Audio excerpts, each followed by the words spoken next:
Good evening. I've got a few stories to share with you this evening. The first one here is what was played on Friday. Judge Napolitano's usual Intel roundtable with Larry Johnson and Ray McGovern that he does every Friday. This is in regard to questions on Trump's executive order on releasing the files of JFK, RFK, and MLK. And he's centering on right now, focusing on JFK. So I'm going to share this now.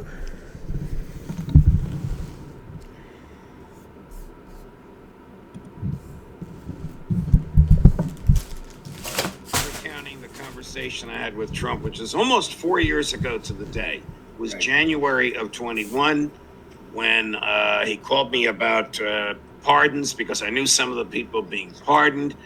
And I said, remember, you made a promise. It's not too late to keep. What? I'll do it now. The JFK file. Then he lowered his voice and said, if they showed you what they showed me, you wouldn't release it either. And then I said, who's they and what they show you? And he said, someday when we're together and there aren't 15 people on the phone conversation, I'll let you know.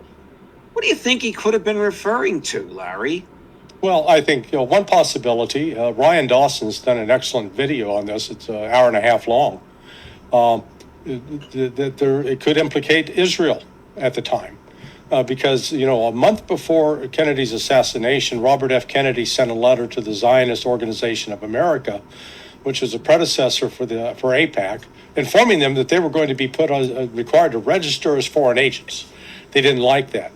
Kennedy was also authorizing the CIA to expand its investigation of the theft of uranium from Pennsylvania that had been used to construct Israel's first illegal nuclear weapon at the Mona.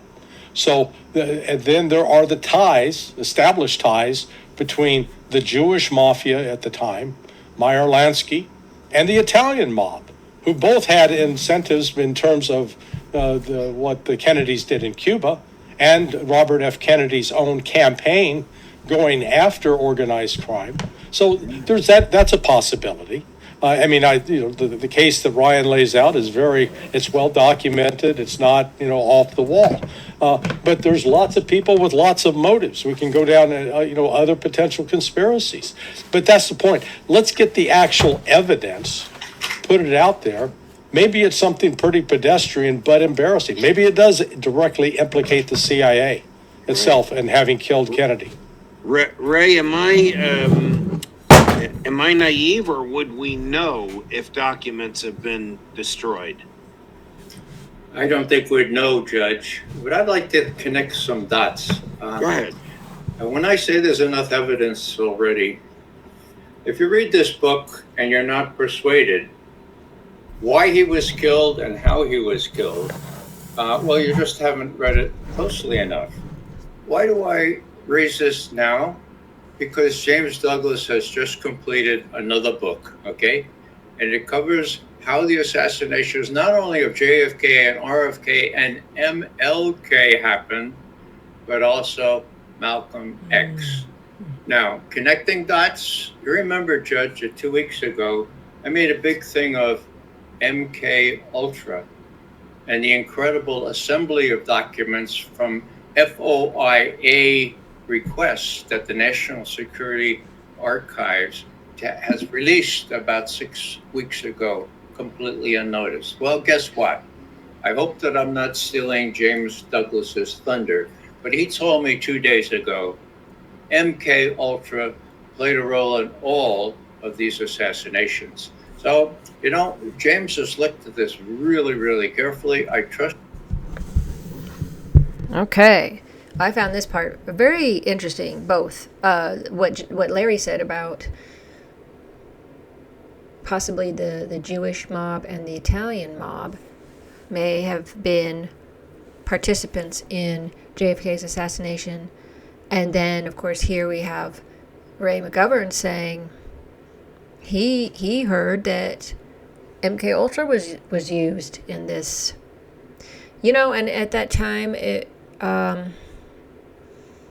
when I've been looking into this, I believe it started in the mid 50s, that terrible program.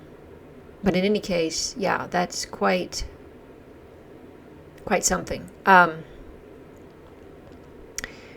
So they may see something like that in there, like they're saying the cover up, and those who covered up for the cover up. You know what I mean? So maybe we'll see that. Let's hope so. In any case, I thought that would be interesting to share. I'm going to go on to, I posted this yesterday. As far as, or the last time I did a video, I did a little bit of this discussion between Judge Napolitano and Colonel McGregor. But there's a portion in here, just in a very short blip here, that I caught and I thought was important to share. So I'm going to share that now. Netanyahu. Stated differently, can you opine as to how stable or unstable his government is? You know, I have friends over there, but they stopped talking to me when I did not unconditionally support what they're doing. Right. So I can't really say with absolute certainty, but I suspect that things are not good. I think Mr. Netanyahu knows it. The issue for the Israelis from the very beginning of this tragedy, and I say tragedy because I think eventually it will come out, that 7 October was allowed to happen. That 7 October was not a surprise.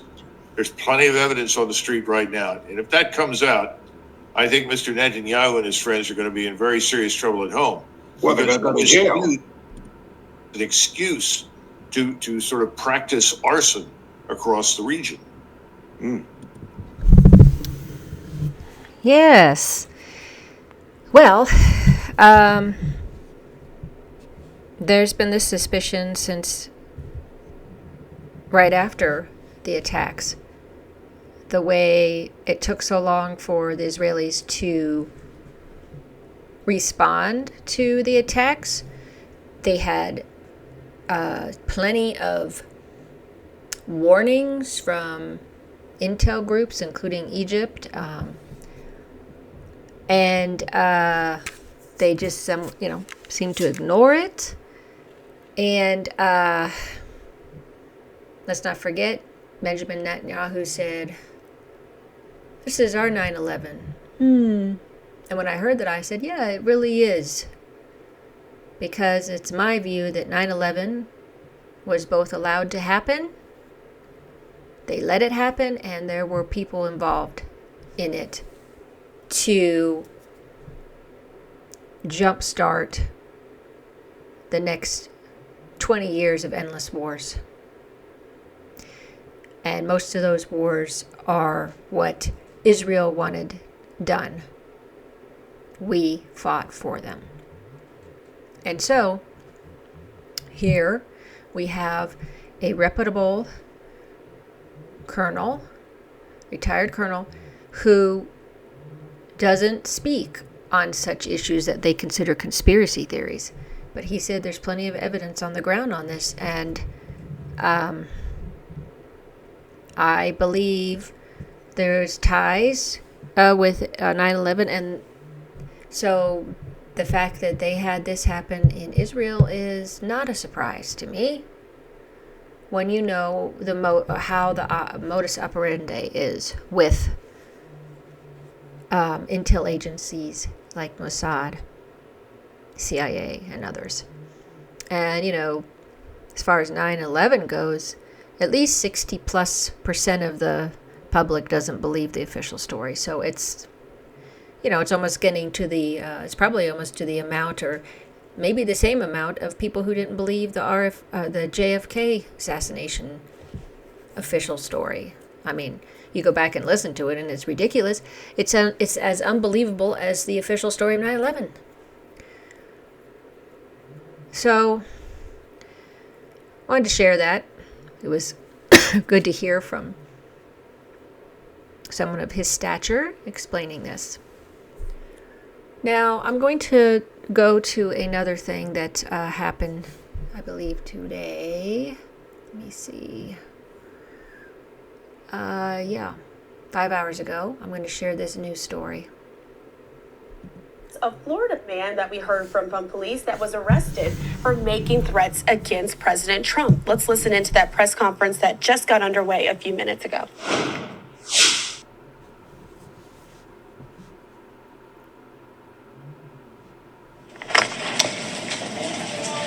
Okay, I'm Chief Tony Araujo. You got the spelling, but I'll say it again, Araujo.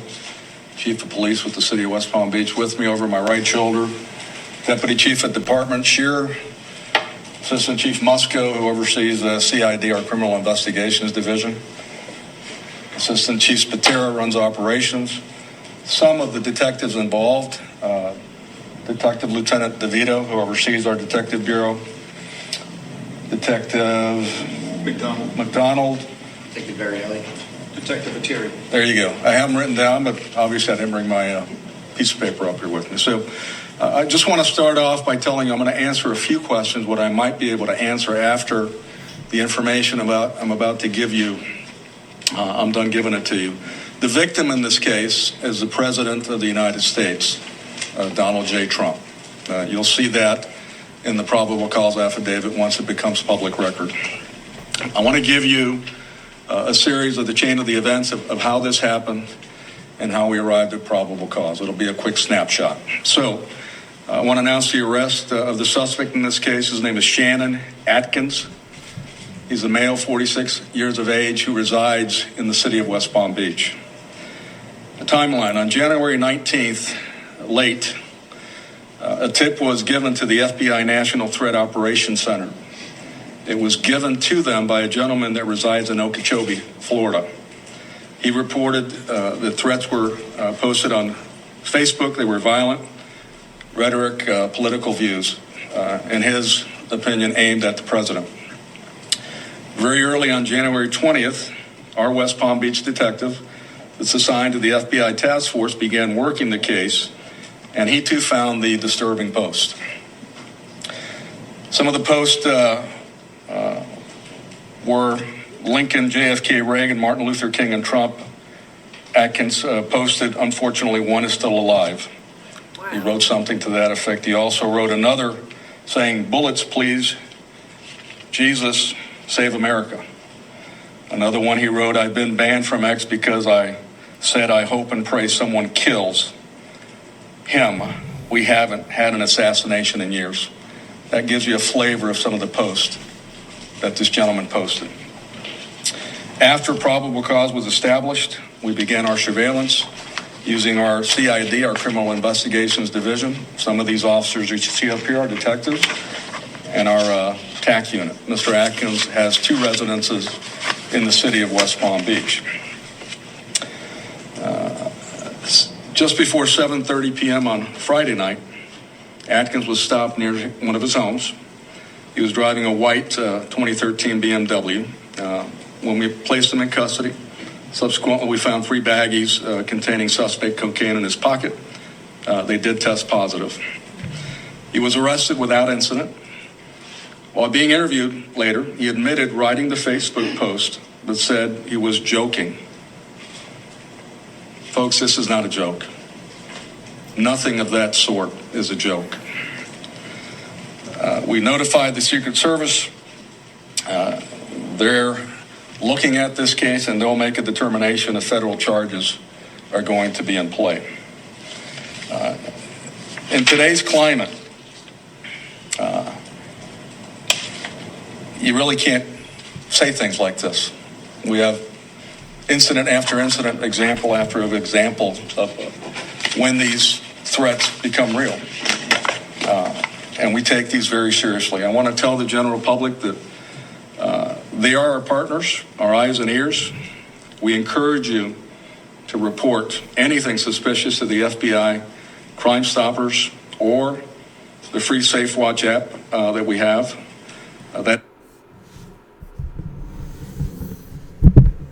Okay.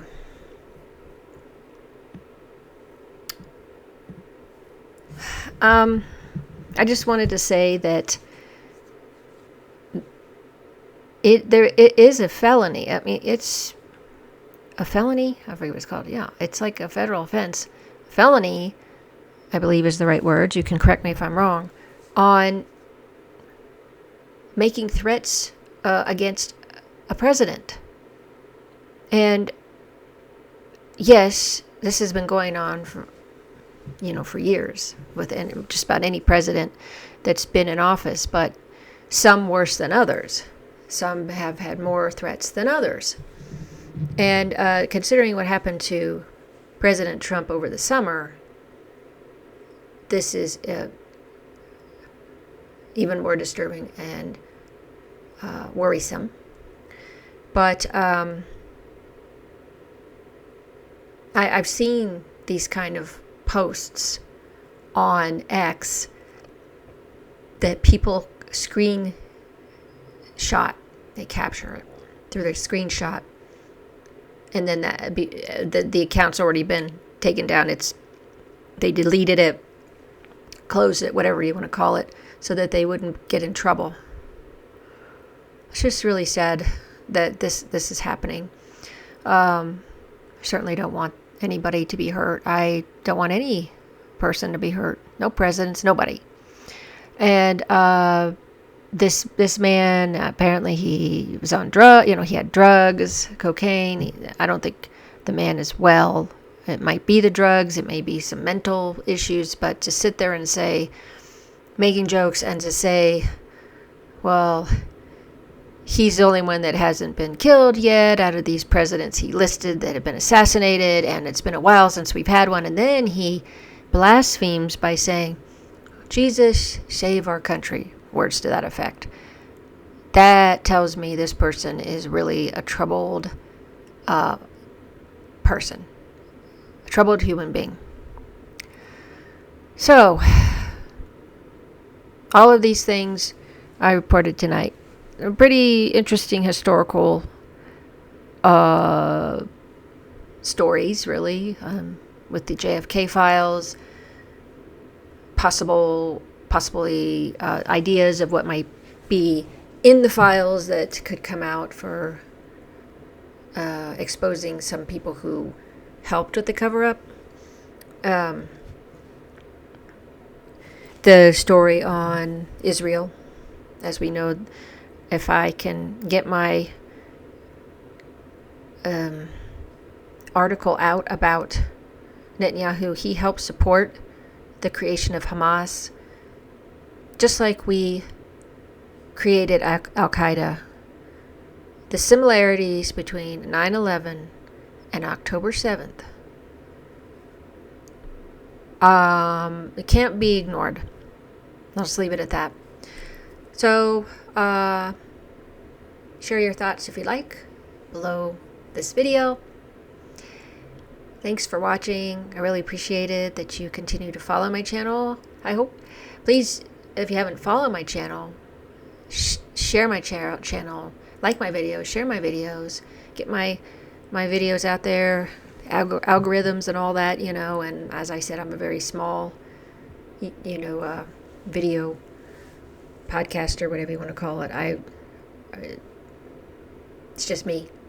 But anyway, I hope you're having a great Saturday evening, and I may be back with a fun video here in a little bit. Until next time.